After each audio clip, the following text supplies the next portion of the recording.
Hey everybody, I'm here today to show you and tell you how to sound good on the Ocarina instrument. That's right, how to sound good on the Ocarina instrument. Very, very easy to do. I'll be giving you some tips for sort of improving how you sound on this instrument right here. I'll be going over 5 tips specifically. So this is the Ocarina, and these are the 5 tips for sounding much better. Whether you're a beginner or an advanced Ocarina player, this definitely can help you with regards to these tips. All right, tip number 1 is to practice a lot. That's right.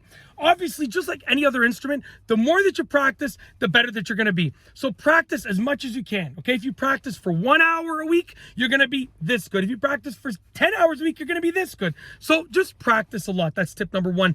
Moving on to tip number 2. Tip number 2 is put fingers fully over the holes. So when you're holding your ocarina, you're going to want to make sure that you cover the holes fully. So instead of like going like this, that's going to allow air to escape. It's going to produce a bad sound. You want to cover the holes fully, okay? And especially, like, you're going to see these holes over here at the top, but when the holes at the bottom, you got to feel them. So make sure, based on how you feel, that you're covering them fully. That is tip number 2, okay?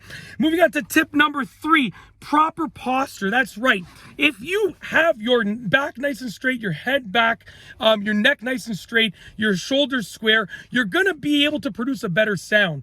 That's because your breath work is going to be better, and you're going to have a much better positioning of your mouth on the ocarina, okay? So proper posture is a key factor. You can still play well and sound good when you're hunched over, don't get me wrong, but to get the best sound that you can produce, have proper posture. That is absolutely crucial, and that is tip number 3.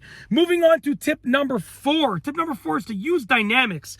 Dynamics are basically different sounds of playing the same notes. So, like, for instance, if I'm blowing into the ocarina, that is one way of blowing into without pressing any holes, but I can also go like this.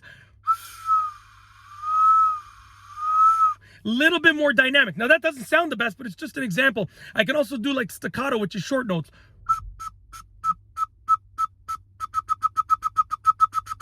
Just like that. So using dynamics, louder playing, softer playing, staccato, longer notes, you know, whatever the case is, making your sound dynamic is going to improve the sound on your ocarina playing, okay?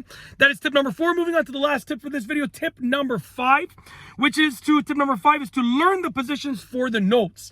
So you need to memorize all of the positions for the notes. So learn where to place your fingers over which holes for specific notes. Because if you're struggling, if you're about to play a note and you're like, I don't know which finger to move, then it's going to sound not as good, okay? Whereas if you know exactly how to put your finger for each note, okay, specifically how to place your fingers for each note in just a fraction of a second, it's going to produce a much better sound on the ocarina. It's just going to sound better when you play.